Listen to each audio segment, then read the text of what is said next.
What's up, and welcome in everyone to the Purple People Podcast. We are back. We are live. It is Tuesday, March the 3rd, in 2026. We are about 1 week away from the new NFL league year starting up, and the NFL Combine is just wrapped up. Tonight it's just me and Adam Carlson. How are you, sir? I'm doing all right. It feels like the weather is trying to trick me into thinking it's spring, but I know better. I feel you on that. That was me last weekend or this past weekend. I went to San Antonio, Texas for a friend's wedding, and it was 91 degrees on Friday. And I came Crazy. back to 32 Sunday afternoon, so I greatly missed the summertime. I'm one of those people. I'm an iguana. You can stick me in this direct sunlight all day, and I would greatly appreciate it. You see this skin color? That means the sun is not my friend. Oh, it's not mine either. Trust me, I got red in this beard, but I can't do the cold. You know, I've always heard my whole life, just put more layers on, and I say, but I'm still cold under all the layers. You can, and then the argument is, well, you can only take so many clothes off. True, but I can also walk inside to air conditioning. So I would rather have the option of going out in the warm sun and maybe swimming in a pool than freezing my nards off. So I don't know. I kind of missed it. It was nice to feel 91 degrees in the month of February. Crazy, but Yeah, I that kind doesn't of sound enjoyed like a it. real thing. Yeah, it's wild. Congratulations to my buddy Chris. Wonderful wedding on a nice big ranch down there in San Antonio. Let's get Is into it true what football. Charles Barkley says about the women down there? I can't confirm or deny. I have fun times associated with that city, but that's one of the funniest sound bites ever. It's a great reference.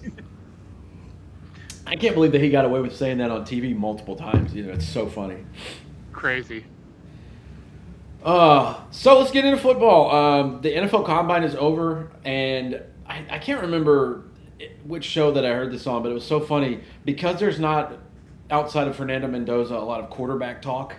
This has been downplayed as like, well, this draft sucks, and then all that happened this weekend was records just getting shattered day Right. after day, and these crazy athletes. And I think honestly, after thinking about it for a few days, this is probably the best thing that could have happened for the NFL. You can't have five-star quarterbacks in, and I say that not five-star as in the scale, but five comma star quarterbacks in every draft. It's not going to happen. The demand is high, but the supply is very low.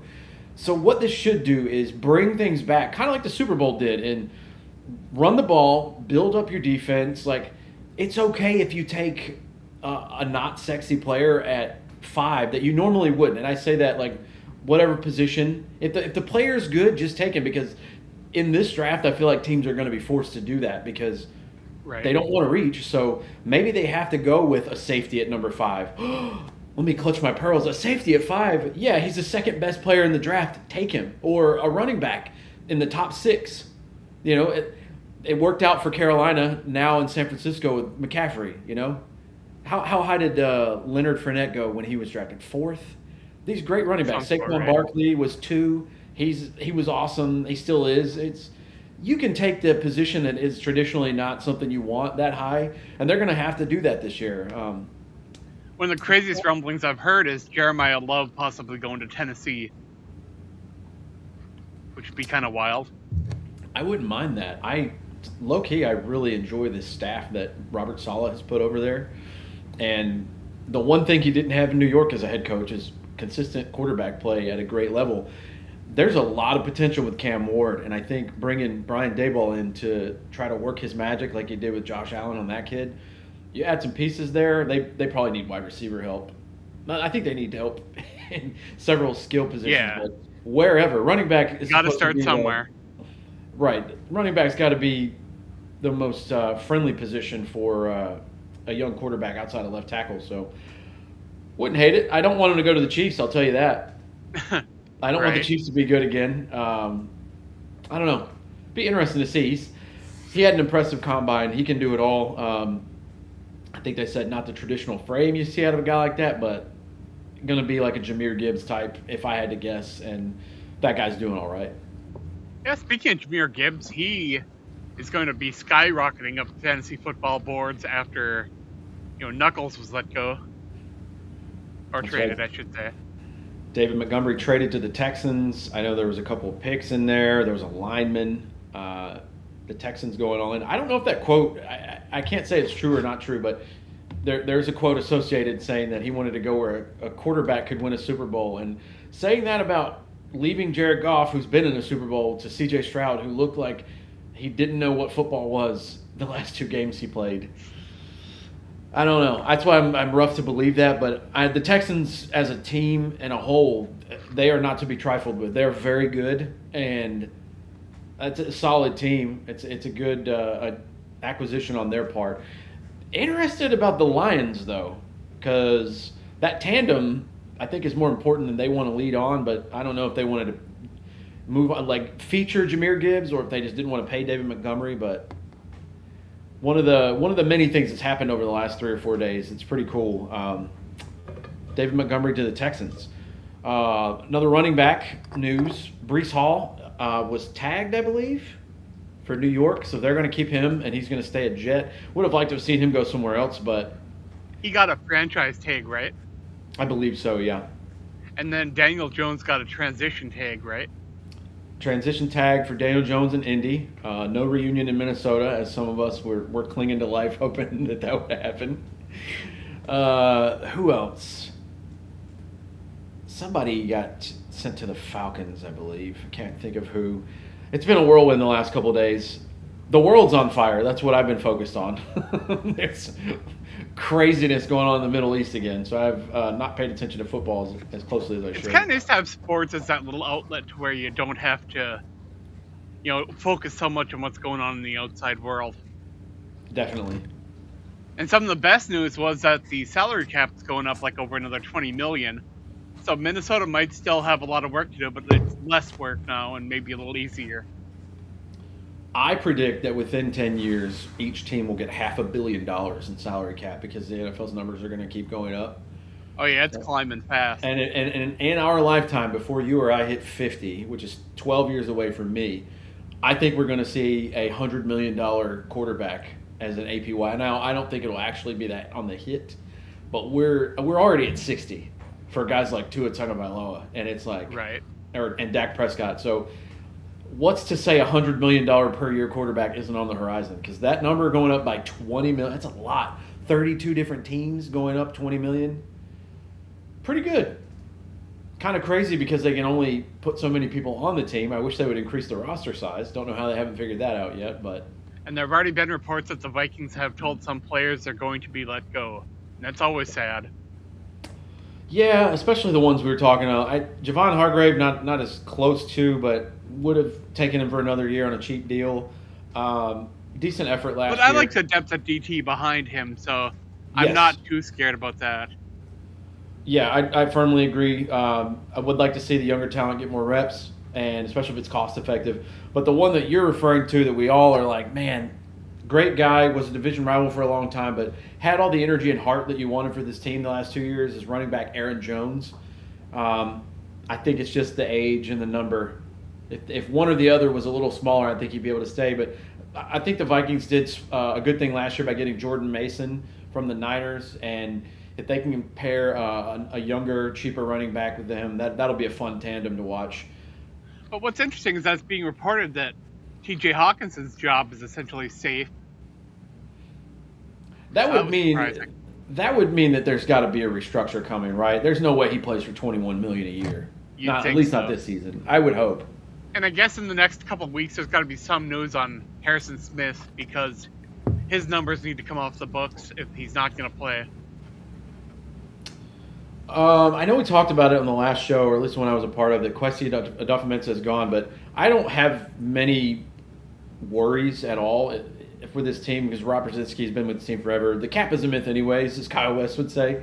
But they'll figure it out. I know you and I are on the same page. I'm not necessarily a fan of kicking the can down the road when it comes to any player, but if that's what you've got to do for one season or two, that's cool. The idea is to have no dead money and have all your money invested in all your players that are on your team so you can maximize that. But With Harrison Smith, I think we can make an exception. He deserves it. I don't think he's coming back. What are your feelings at the current moment? That really felt like a goodbye in that last game. So Yep. I think it is that time, and I think we're going to get that announcement probably in the next couple weeks, and we should celebrate it instead of being sad, I think. Ring of Honor member at the bare minimum, but I think Minnesota he is should going to be. need some salary cap space because they do have a ton of needs, and they won't be able to address them all through the draft. And one of the biggest things that people are looking at right now, if you go on a Minnesota Vikings message board or social media or whatever, it's all talk about quarterback, and I know we're going to have to talk about it, so we might as well, right?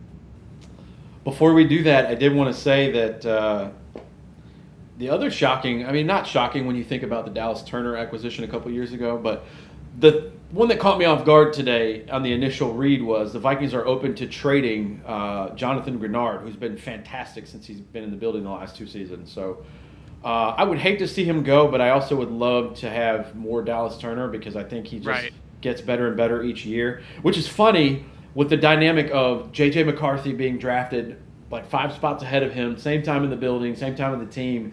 And you had all this optimism to start, and then J.J. gets shelved for a year because of an injury. Sam Darnold does what he does.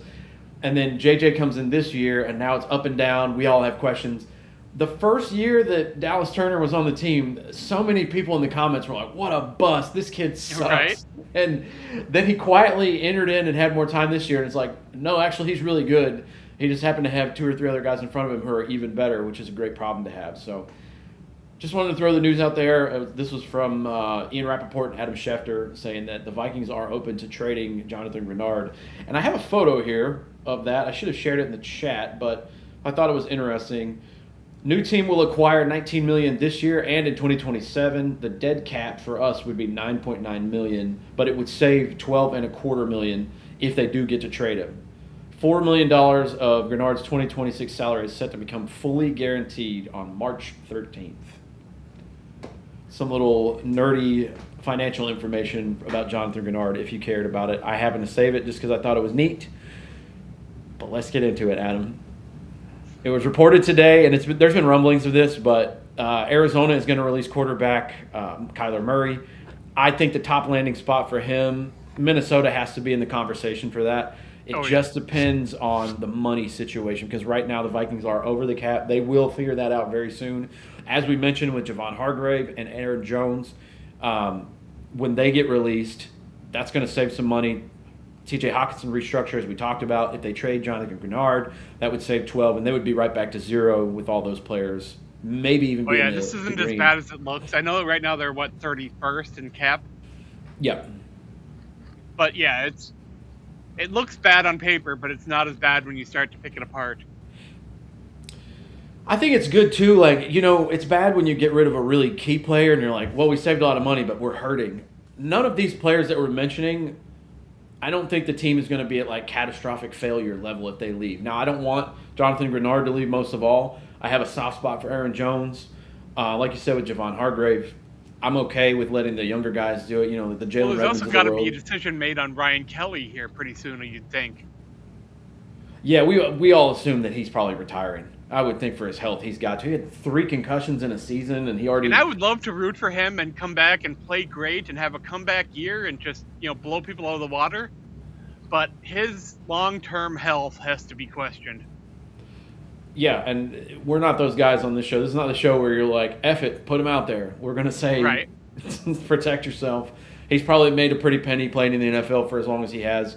Go enjoy your family, or Minnesota, if he wants to stick around, do the right thing and say, hey, I don't know if this is the right move based on your health, but I would assume there's going to be a shuffle at center as well, which is another need for the Vikings. But let's be honest here. The Pelicans have said that they're going to cut Kirk Cousins, and the Cardinals are going to cut Kyler Murray. And there's trade options out there, whether it's Tua or whoever you're hearing. I mean, right now there are a lot of options, but some of them don't make a ton of sense. Yeah. Like Aaron Rodgers, it would be cool to have him here for a year, but it doesn't make a ton of sense. I'd love Aaron Rodgers to ride his last hurrah with Kevin O'Connell and Justin Jefferson. I'd be all for it. Despite his age, I would have wanted him 5 or 6 years ago. I think that would have been magical. But Kirk was here, and they had to try that out. I don't think Kirk Cousins would come back. He's still going to want to get paid, and is he really going to want to do like a 1-year deal for like $20 million? I highly doubt And he it. has a ton of options. I mean, even if he doesn't play football, he could get an analyst job somewhere or some sort of league adjacent job. Very, very quickly. He's pretty good at that too. It's crazy how these quarterbacks of our generation and the past one that just finished, they're so good at this. Oh yeah. Yeah, let's go down the list. Kyler Murray. I think he's a pretty big candidate to come to Minnesota, depending on the price. Out of the ones we've mentioned, he's probably the one that I would want the most, which doesn't say much. Aaron Rodgers is probably a close second. This is goofy to put it out there, but I think number 3 for me would be Jameis Winston. I think he'd be a lot of fun, and I think he'd bring good competition for J.J. McCarthy. I don't know who that third quarterback would be, but I don't know. It'd be cheap, and I know that at least we'd sling it around. Justin Jefferson's production would go up. Now, he's So when you say competition, are you saying that there's actually a chance that you would bring in Aaron Rodgers and start J.J. McCarthy? I meant that for Jameis Winston. Okay. I think we would assume if Aaron Rodgers is here, there's not going to be a competition. And to be honest, even with J.J. McCarthy's youth on his side, I don't think he beats Aaron Rodgers out in a flat-out competition anyways. Yeah, I don't see if him or Kirk Cousins or Kyler Murray, I think if those guys come in, they are the starter. Yeah, I would totally agree. Totally agree. And that gives the team more time to work with J.J. McCarthy on, footwork or play calling or, whatever they need to work with him on, because last year he was not ready. Well, let's dive deep into that. This is kind of the point of the show, right? There are quarterbacks that are available, and there's going to be some moves for this team. I was very critical and probably the meanest on the show about it, but when I watch J.J. McCarthy from week 1 all the way to the end, he did improve. There's no denying that he got better. The inconsistency I can live with. It's the injuries that bother me the most because he was already out for a year, and then this season he was out for like 8 games, something like that. If he can stay healthy, I'm willing to keep him and let him grow because at the end of the day, we've heard it from, who was it? Said Jared Goff said, hey, on a national show, was like, hey, how many years do you think you should give a quarterback? 3. Well, if you're going to throw out the red shirt year because of injury, he's only had 1. So I don't know if you want to count it or you don't want to count it, but there's not enough film on him, so we need to give him at least another chance. And I know that he probably doesn't want competition, but I think it's best for his career if he has more competition because that's the most baffling thing. I'll stand 10 toes down and say until the end of time, I cannot believe in my lifetime my football team that I root for handed a starting job to someone. That is insane to me. I just can't get over it. You drafted Max Brosmer, cool. You brought in Sam Howell, cool. You basically said, hey, JJ, don't mess this up. You have to get competition in there. He wasn't ready, and whoever gets the ultimate finger of blame with that, it looks like Kwesi does. It's a disservice to him, as hard as I've been on him. But, yeah, the names that you mentioned, Aaron Rodgers, Kirk Cousins, Kyler Murray, I don't think that's going to be a competition. I think those guys are going to flat out beat him. And even if it's kind of close, with their veteran status, they're going to say, you hold the clipboard and learn. You're not off the team. Just hang tight. I don't think even if the year went horrible, like if we're looking at week 5 and the Vikings are 1-4, I don't think they would bench Aaron Rodgers for J.J. McCarthy. That's just me. Like how could you do that and justify it? I don't know. I could get into the specifics of it, but that's how I feel. Now there's a lot I'll of admit that my current situation, when I look at Kyler Murray, his time in Arizona was not super impressive to me. I don't look at him and be like, oh well, that is the franchise savior. I'm not there.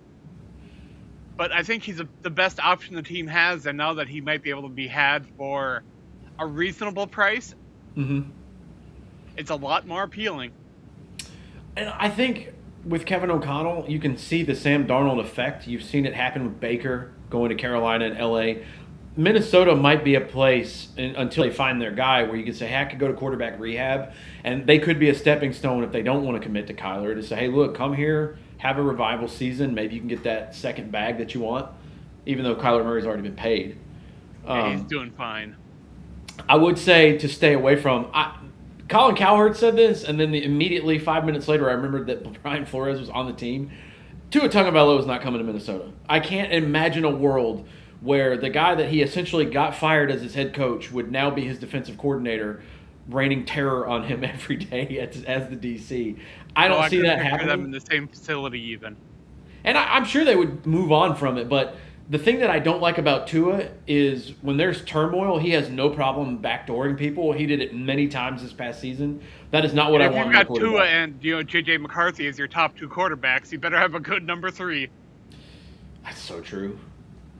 Hate to do the joke, but I've said it many times in our chat. Tua is about 1 or 2 hits away from selling insurance for the rest of his life or being an analyst. And I don't say that I want it to happen. I'm just saying he's in that Ryan Kelly echelon of concussions. And I don't want that for the guy. He's going to continue playing because he's young and he wants to and he's physically able. Right. But the injuries there bother me a lot. And the price tag. Miami never should have committed that kind of money to him. Let me go on a soapbox here. I have been saying this since Kirk Cousins arrived. Do you remember, Adam, you guys got me on the show before Teddy Bridgewater was drafted. So right. I've been on the show a long time.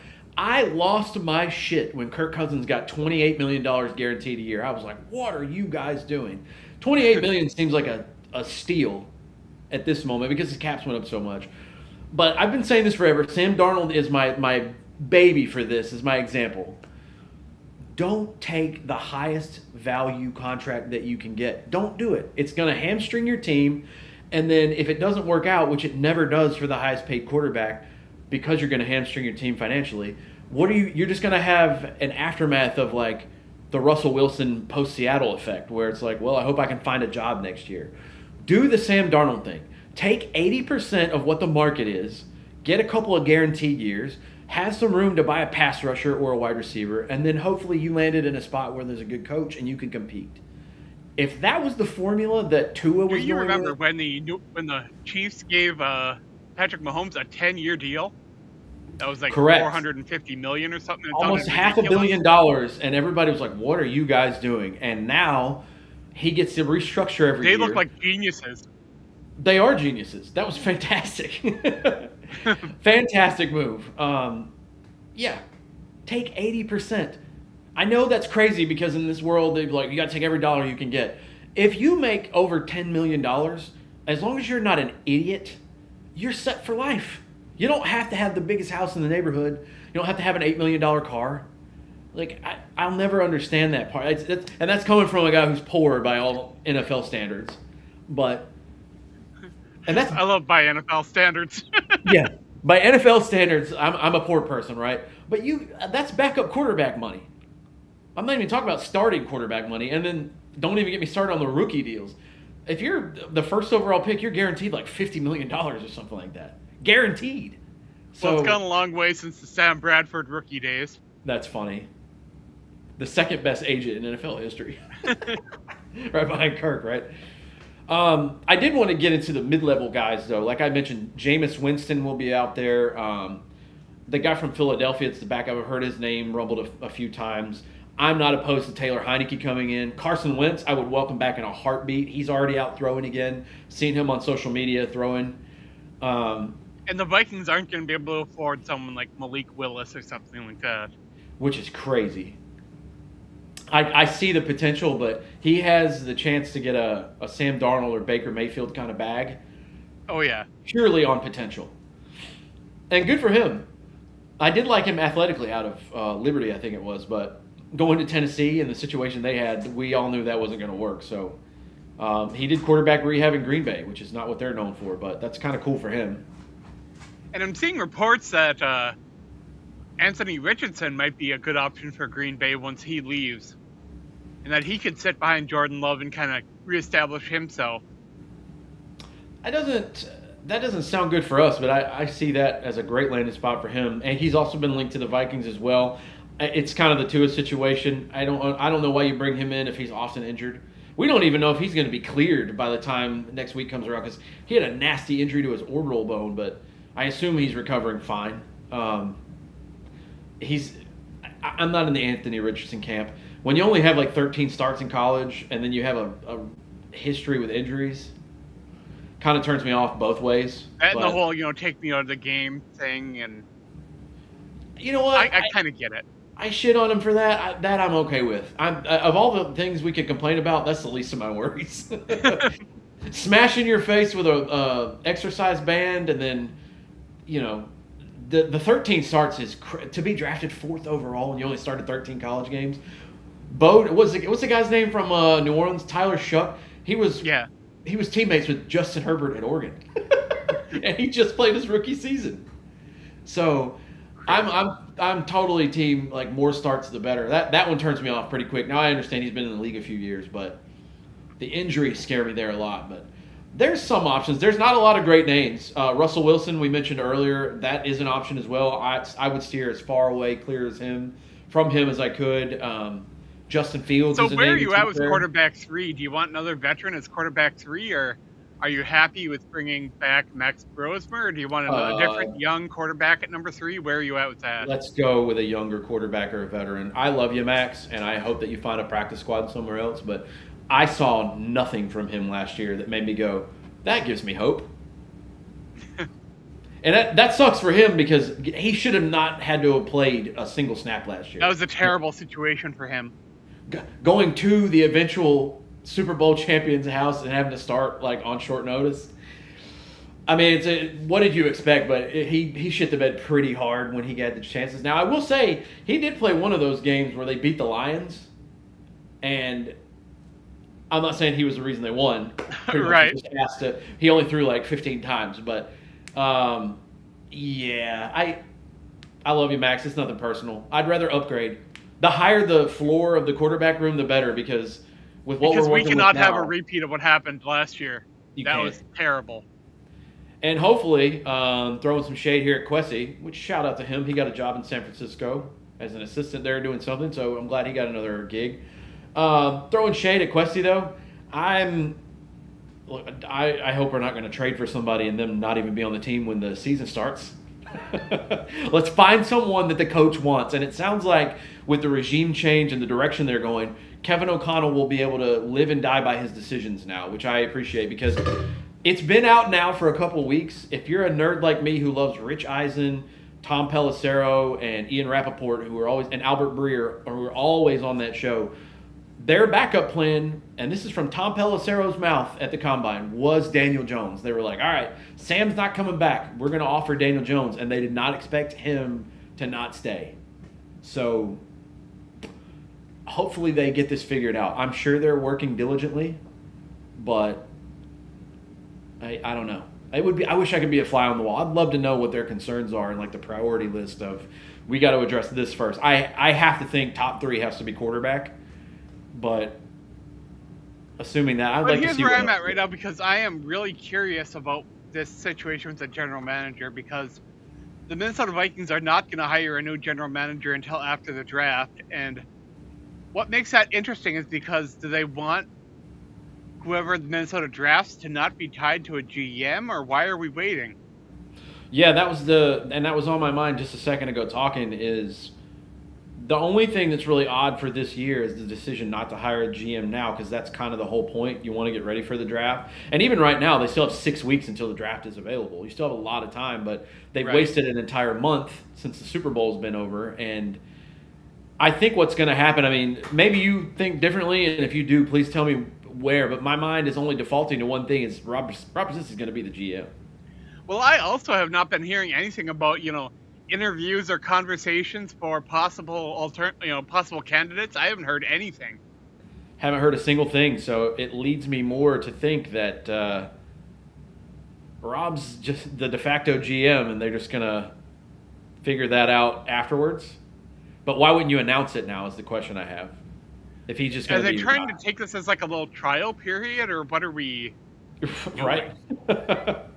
Hey, let's see you make some trades first, and then we'll get it figured out. I would like to point out Kevin Seifert is a great follow on Instagram. He is tied with the team. He is a pro football reporter for ESPN, but he works in the building with the Vikings. He did put up earlier 2 hours ago from Adam Schefter, reposted here, Kyler Murray's news, and I don't know if you can see the top, but he's got the eyeball emojis like Uh-oh. So that leads me to believe he might be on the radar, as we were talking about earlier. Is there a more appealing place for Kyler Murray to go when he Well, becomes a free agent? I saw it in a Facebook group, which is totally made up by somebody else, like not a reporter, but Raiders are going to take Mendoza. So Right. let's think about the quarterback needy teams and people that are moving. So Tua might be moving, so that opens up Miami.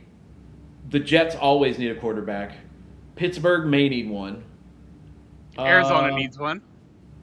he won't go back to Arizona because he got released. So those are definitely three. Minnesota could be in the running. Sounds like we are in the running. That's four. Trying to think in the division. Nobody in our division. Nobody in the NFC East. The NFC South is pretty set. Maybe Atlanta, because Kirk would be leaving. Maybe they want to take a flyer there if they're not sure of Michael Penix. The NFC West, no, nobody there. Rolling through the AFC, Raiders will get one. The other three have theirs. AFC East, pretty set outside of The Miami. Jets. The Jets. God, the Jet. How can some team? And I understand like teams that are younger. You say like, well, the Jaguars have only been to one Super Bowl. Yeah, they've only been around for 30 years. But how can the Browns and the Jets be so consistently bad at finding the one thing that would make their team good? And then And the Browns are reporting that they're considering having Deshaun Watson start, which blows my mind. Listen, if the Broncos can eat $80 million in dead money for Russell Wilson, you should just bite the bullet there. You should just say, hey, look, this sucks. We made a mistake. We're owning the mistake. We're going to wash our hands of that. The fact And the that they would Browns had two Pro Bowl quarterbacks last year. I'm still stuck on 3 or 4 years ago how Baker Mayfield won you a playoff game and then you got rid of him. That's just such a Cleveland Brown thing to do. It's so funny. Yeah, those are the ones I'm referring to there. Not And I don't really see a better option for him. I don't think he's going to sit down and be like, oh, I think I could do real well in for the Jets, unless he wants to go live near New York or something. Unless he has like an affliction for and an affinity for Mike McCarthy to go to the Steelers, I think absolutely Minnesota's a premier destination for any quarterback. It's just, what is the contract going to allow? I could see him coming in on a NFLPA surveys again. I think the Vikings were second behind Miami again, correct, which ain't bad. They got 11 A minuses or better in all the. I don't know how many categories they were, but in 11 categories they got A minuses or better in 11 of those. I thought it was crazy that defensive coordinator was a B plus. I think. Okay. Oh. They just Is he want to like hard to work with or what? Because the results on the field have been fantastic. It might be his hard-nosed personality, but I feel like the defensive players wouldn't take that too much to heart, especially with how good they were. I don't know. Yeah, remember how they were like, we're not going to release the results of those surveys, and then here they come out and it's like right away every result. Somebody leaked it this year, which is hilarious because they wanted to keep it. They didn't like the negative rap for like Cincinnati and Arizona, so they're like 1 year of getting bad press. They're like, all right, we're not going to release that, and somebody's like, I'll just go ahead and leak it, which is funny. Or you can just not be a always do cheapskate. really well in that. The Wilf family are one of the most passionate and involved owners in the NFL, so it doesn't shock me that they're near the top. Yeah, I couldn't imagine being a fan of like Cincinnati when you got your boy wonder quarterback and you got a great wide receiver and all that, and then you just hear about how shitty the facilities are. Or even playing for a premier team like the New York Giants, and you're like, I'm in the New York market, I'm in the better New York team, and that field is just dog shit. Like, Right. I couldn't imagine being a player like what do we got to do? And it all comes down to money, Did you see I that report understand. about the Pittsburgh Steelers locker room? Yes. Where did I hear this? I heard this the other day. Maybe it was on Cowherd. Yeah, basically saying like it hasn't been updated what feels like for like 50 years. Did you hear how many stalls they have for their bathroom?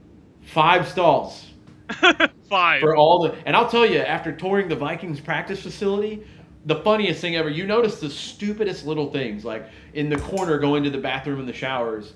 they have a large vending machine for waters and Gatorades, like the sliding doors. You're like, that's cool. I would see that in a convenience store, like a sandwich shop, and that would be their entire inventory. That's just like take one when you need one, right? Right. And then I asked my friend who works there. I was like, hey, can I use the restroom? He's like, yeah, sure. They have little color cards for the color of your pee to see if you're hydrated.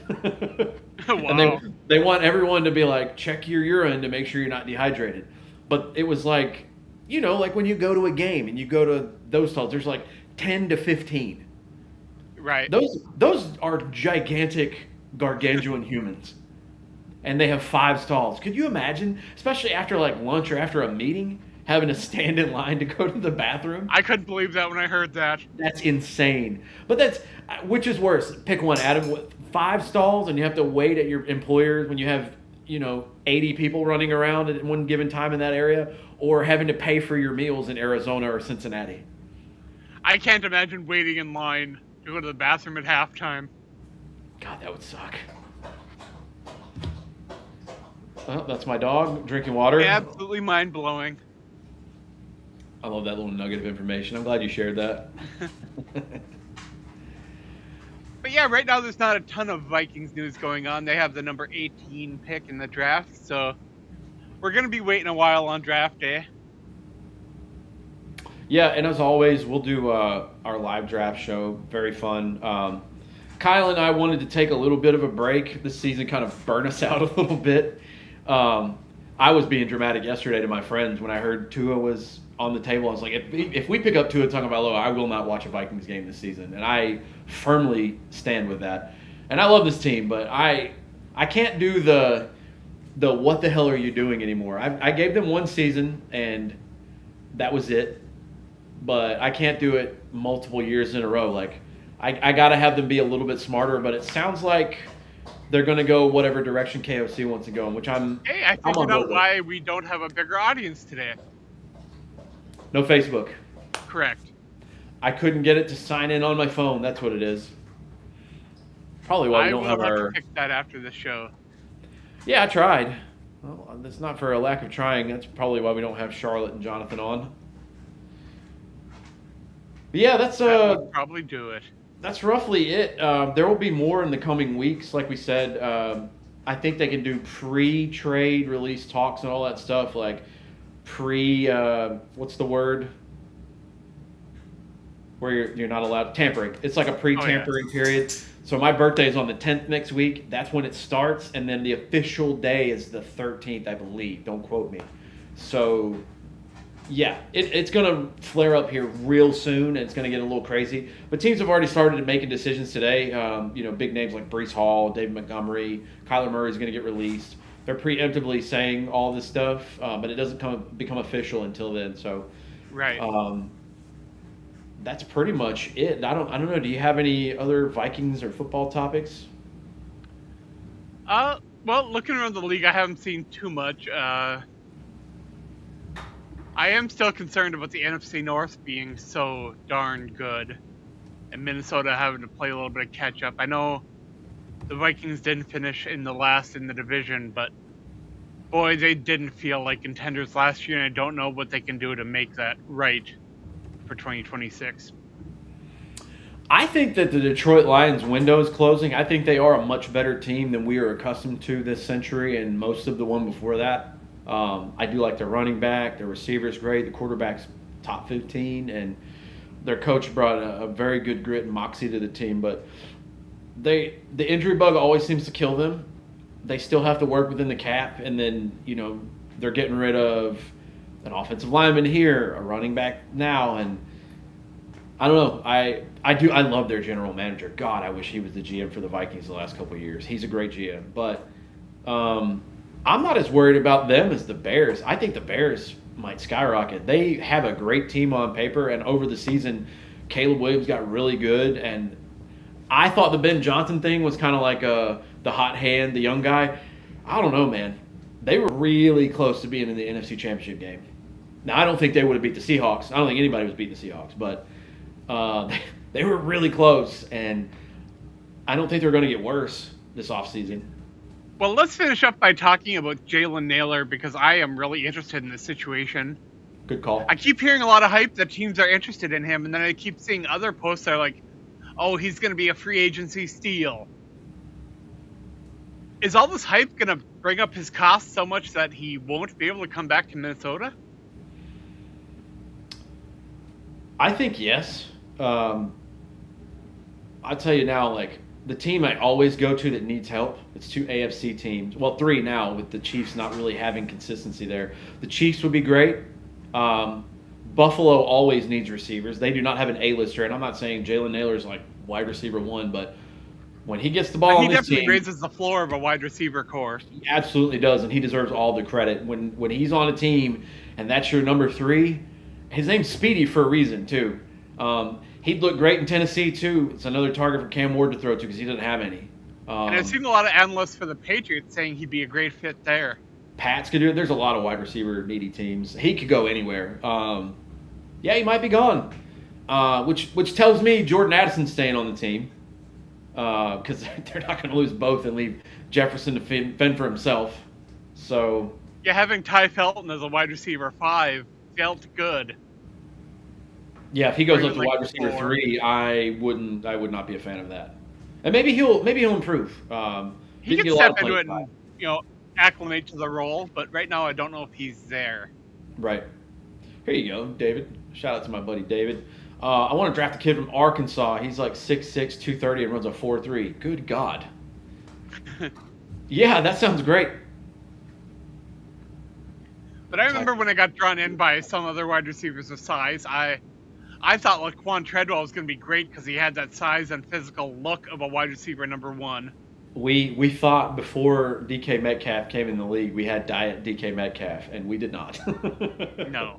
I like him a lot, and I was Hey, surprised. but to he's see still in the league doing his thing. Good on him. he was still on a roster. Oh, you're talking about the quarterback. I thought a wide receiver was that big. I was like, holy shit. He wants us to draft a quarterback from Arkansas. 6'6", 230, runs a 4.3. I got to look this kid up now. Quarterback was not even on my radar. But that's cool. Well, we were talking about a quarterback 3 option and bring in a young guy, and That was something like a 15 minutes ago. mid-round quarterback might make sense. I mean, I wouldn't hate it.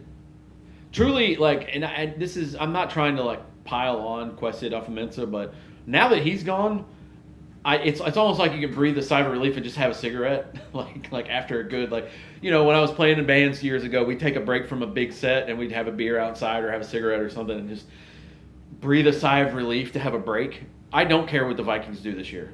I have much more faith that the draft process will make a lot more sense. And I hope they do, because if they fuck it up this year... That scares me. Yeah, what? I have no idea what to expect. And that scares me. It's the inconsistency, and I don't know. It was pretty effed from day one trading with Detroit. I don't know what that was about. Hindsight's 20/20 on the Kyle Hamilton pick. Like, now with Lewis Cine not even being in the league, like, you didn't know at the time for sure that was going to be the way it was going to go. But I taste the bad more than I see the good, even though there are... He's in the UFL now, right? Yes. Yeah, I taste the bad more than I see the good with Kwesi's picks. There are Jordan Addisons, Will Reicherts, Dallas Turners of the team, but there's not more than a handful. And he had 4 drafts. Yeah, not good. Not good if you're only naming 4 players. So, I just have that kind of like carefree approach this year where I'm like, I'm going to trust them to do what they need to do because I feel like they might have been handcuffed a little bit in years prior. So we'll see. And I really don't want Minnesota to get pigeonholed into taking a position instead of a talent. Take the best player available. Please. And if you absolutely don't think the value's there, trade down. Take the picks. I will never be upset about that. As long as it's not with Chicago, Green Bay, or Detroit, trade down. That's it. But yeah, that's pretty much all I have for this week. As you said, our regular listeners know that we don't always do a show every week during the off season, but we try not to go too long, maybe 10 days or whatever. So we'll probably be back close to, I'd say, the start of the new year, maybe, for the NFL. Was it the 13th, you said? Yeah, depending on the news, especially. So yeah, it'll probably be somewhere around there when we go live again. That'll definitely be the topic of the next show, so just stay tuned. We're not going away. Maybe we take a break like every other week for a little bit, but it's going to kick up. And I only say that for the dead part of the year. Once the draft comes around, we'll have stuff to talk about for a couple weeks. Right. They'll have time to go and chill with their families, and then before you know it, June will be here, and then we'll be in full Vikings mode then to talk about Absolutely. training camp and OTAs, mini camp, and you'll be going to see Creed more. I hope it's better than what I saw this weekend. I don't want to do that review with you, but I saw Scream 7 this weekend, and it was horrible. Oh, it was so bad. The Rotten Tomato scores are not good, but it's making a ton of money. It is. That's the thing. I was equating it to Metallica. This is their Saint Anger. It still sold like 20 million copies, but it's pretty fucking bad. It was very, very bad. And I mean, I've got the Ghostface tattoo on my finger. Like, I love it. I just visited the Mocker house from the original Scream at the third and final act, that famous house where the killers are revealed. I had the blast and I was amped, and I went with some friends in San Antonio. They catered to me while I was there. And then shout out to my friend Hannah, my friend Mike's wife. She's sitting there like a mom. She's like, "What'd you think?" Like, excited for me, and I was like, "That was fucking terrible." She's like, "Oh, and I asked a couple of friends. I was like, "Hey, do you want to go watch that with me?" And they were like, "No." If you're critical, Adam, which in the best way, you are very critical, which I enjoy. But if you don't like some of the Screams, the later ones, I don't know. The ideas are fantastic, but I'll tell you, like, I know we're talking about the horror movie stuff, which you and I do on your channel sometimes. I don't know if I can watch a random Tubi horror movie and be entertained, and I'm doing all right. Well, what I didn't like was Kevin Williamson came back, Neve Campbell came back, and they kind of like were in cahoots for this. But he's only directed one movie before this one. He directed this one, and to follow in Wes Craven's footsteps, which made me mad, because the first half hour of the movie I was like, it's going a little slow, but I kind of appreciate it. I kind of liked it, and then it just kind of fell off the rails. So I'm a sad panda, because my favorite horror franchise just disappointed the shit out of me and made the worst one out of the 7, in my opinion. But I digress. Though there are going to be cooler movies that come out this year. But yeah, we'll be back to talk about the Vikings in about 10 days or so. I'll segue to that. Follow Adam on social media at MMVikingZombie sometimes, and I hope in the near future give me a list of horror movies to watch. We can narrow those down. You can watch on his YouTube channel. We'll do some horror movie reviews. I really enjoy that. Want to get back to it. Oh yeah, have fun as always. And then you can also check out his Viking work at The Viking Age.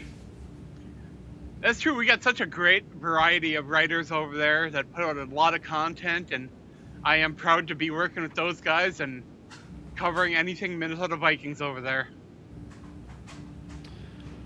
I got nothing to promote, so I'm going to leave mine blank, and I just want to say thanks to the folks that tuned in. Sorry we didn't do the Facebook stuff. We'll get that reconnected, but don't worry. We're still here. We'll be back soon. Absolutely. Whoever missed it, you guys know you can watch us wherever podcasts are found, and the entire library is on YouTube. If you ever miss a show, just hop on over there, and that's where we are. Hit that little bell. You'll be notified when we go live or new shows go up or whatever. Catch up, interact with us live. That's what we love. So thank you, David, for showing up. We always appreciate that. And in the meantime, stay classy.